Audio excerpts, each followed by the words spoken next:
Quem aqui fica super insegura se vai ou não fazer reposição hormonal? E tem sintomas, mas a mãe, a tia ou mesmo o médico da família mais antigo diz que reposição hormonal é uma coisa muito perigosa. E isso deixa vocês muito angustiadas, porque apesar de ouvir informações mais novas falando em segurança, vocês têm muita confiança nessas pessoas que dizem que é muito perigoso. Vou contar para vocês que esse vídeo foi feito justamente para vocês, para esclarecer que confusão toda é essa. Antes eu vou me apresentar brevemente. Meu nome é Júlia Azevedo, eu sou ginecologista em Porto Alegre e apaixonada pelo universo da transição menopausal, que geralmente acontece nas mulheres após os 40 anos de idade e que é um período de vida de muitos desafios. Esse canal aqui é feito justamente para trazer sempre informações de qualidade, baseadas em estudos científicos, em boas evidências científicas, para que vocês tenham o melhor tipo de informação e a partir daí tomem suas decisões.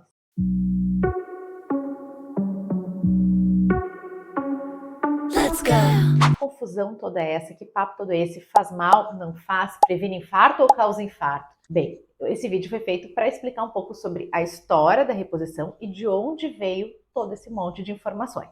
Já nos anos 90, a gente já sabia que a reposição hormonal melhorava a glicose, melhorava o colesterol, diminuía a gordura visceral, que também é um fator de risco para doenças cardiovasculares, e além disso tinha um potencial vasodilatador, sendo assim interessante para mulheres que são hipertensas, por exemplo. Por todos esses fatores, já se entendia lá nos anos 90, então faz bastante tempo, que a reposição hormonal era um cardioprotetor, ela protegeria as mulheres de infartos e AVC, e vamos falar que doenças cardiovasculares são a principal causa de homens e mulheres no mundo inteiro. Com base nessas informações, foi feito um grande estudo que iniciou lá no finalzinho dos anos 90, se não me engano foi 98 ou 99, e que era justamente para validar o uso da reposição hormonal em mulheres de todas as idades como um preventivo de doenças cardiovasculares. Na época, o que se pensava? Que as mulheres, por exemplo, que saíam do hospital depois de um infarto, de um AVC, já sairiam na alta com prescrição de AS, estatina e também de reposição hormonal. Então, reposição hormonal seria uma coisa usada para todas as mulheres durante toda a vida. Essa era a verdade, isso era o que se acreditava na época.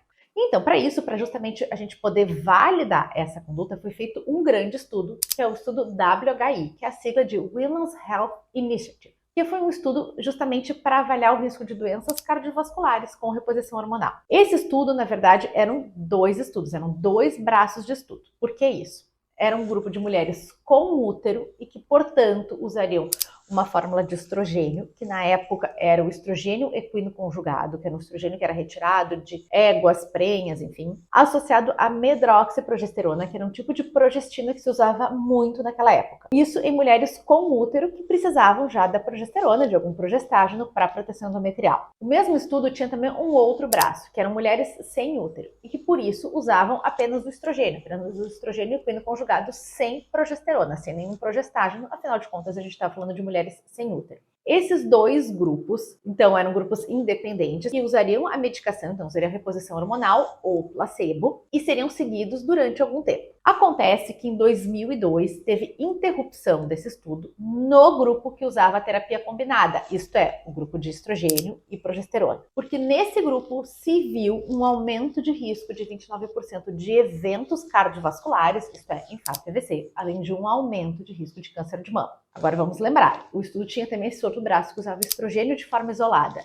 Esse grupo não foi interrompido, esse grupo seguiu, porque esse grupo não teve aumento de risco nem de câncer de mama, nem de doenças cardiovasculares. Mas aqui eu vou falar um pouco sobre esse grupo mais adiante. Então esse estudo teve uma interrupção e isso gerou um boom na mídia de que a reposição hormonal seria uma coisa extremamente perigosa e que todas as mulheres tinham que parar de usar imediatamente. Então, esse estudo avaliou risco relativo. Então, era um risco em torno de 29% a mais de eventos cardiovasculares, em torno de também cerca de 30% a mais de câncer de mama. Em termos absolutos, para vocês terem uma ideia, era um acréscimo em câncer de mama de 8 mulheres em cada 1000. Isto é, a cada 1000 mulheres que usavam reposição hormonal, 8 teriam câncer por conta da reposição hormonal. Mas o grupo de estrogênio isolado, nada disso. Por isso foi interrompido, isso teve um boom na mídia e foi uma orientação de imediatamente todo mundo parar a reposição, que era a coisa mais perigosa do mundo. Esse estudo não fazia muito sentido principalmente a gente falando de doenças cardiovasculares. Porque se a gente sabia que melhorava tantos os fatores de risco para doenças cardiovasculares, por que a gente teve um aumento de eventos? Isso foi uma grande dúvida. E depois disso, foi feita uma reanálise de subgrupos. O que é isso? Eles dividiram as mulheres que participaram do estudo de acordo com outras características, como, por exemplo, idade. E nessa análise de subgrupo que foi feita depois, o que se viu? Quando a gente falava da reposição hormonal nas mulheres que estavam na sua transição, nas mulheres que entraram na menopausa há poucos anos, elas tiveram prevenção de eventos cardiovasculares. Já naquelas mulheres que já tinham uma menopausa há muitos anos, esse estudo incluía mulheres de até 70 anos, então tinham grupos de mulheres que tinham 70 anos e que entraram na menopausa com 50 e estavam começando a reposição hormonal só aos 70. E justamente nesse grupo de mulheres que estavam iniciando a reposição hormonal muito mais velhas do que o período da menopausa, foi o que teve o aumento dos eventos cardiovasculares. Esse estudo foi reanalisado. Existem também algumas discussões sobre as formulações que foram usadas. Hoje em dia, está totalmente proscrito. A gente não usa mais essa combinação de medroxiprogesterona e também de estrogênios equinos conjugados, que era o que se usava nos Estados Unidos na época. Na Europa já se usava estradiol há bastante tempo, mas nos Estados Unidos eles ainda usavam esse estrogênio equino conjugado, que hoje em dia a gente não usa mais. Vale lembrar, vamos voltar para aquele outro grupo, que usava só o estrogênio. Esse grupo não teve aumento nem de eventos cardiovasculares e nem de câncer de mama. Foi publicado, se eu não me engano, em 2022, uma publicação recente do segmento de após 20 anos desse grupo que seguiu com a reposição hormonal. E esse grupo teve resultados incríveis quando a gente fala em câncer de mama, porque eles tiveram uma redução do risco de câncer de mama em torno de 25%. E entre aquelas que, mesmo assim, tiveram câncer de mama, o prognóstico desse câncer era muito melhor do que aquelas que não usaram reposição hormonal.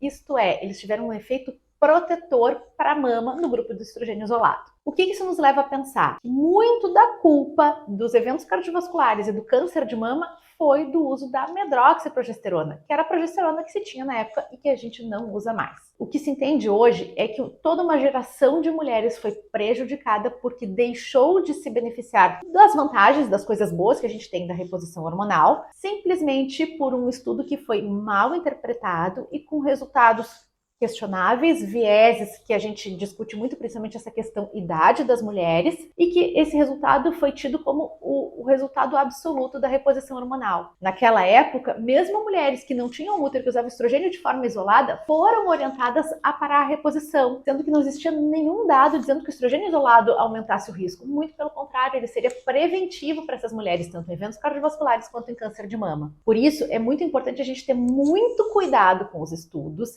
e saber interpretar eles da forma mais adequada, para que a gente não prejudique mais uma geração inteira de mulheres por uma má interpretação de um único estudo. Por isso, fiquem tranquilas, as fórmulas que a gente usa hoje, que são os chamados bioidênticos, um termo que a gente não gosta muito, que está em desuso, a gente sabe que são medicações muito mais seguras do que aquelas usadas no WHI. Hoje em dia, a gente usa sempre o estradiol, que é o estrogênio dito assim bioidêntico, estrogênio natural, que é igual que a gente produz naturalmente, que não tem os mesmos efeitos que o estrogênio conjugado tinha, então ele é muito mais seguro do que o estrogênio conjugado. E as fórmulas de progestágenos que a gente usa hoje em dia também são muito mais seguras, seja a progesterona micronizada, que é a progesterona natural, como também outras formulações de progestinas que a gente também usa e que também tem alguns benefícios e que a gente vai individualizar caso a caso qual que vai ser a melhor progestina. Mas o que eu posso dizer para vocês de fato é, em primeiro lugar, existe uma janela de oportunidade para a gente iniciar a reposição hormonal e essa janela é até 10 anos da menopausa. A gente não começa depois,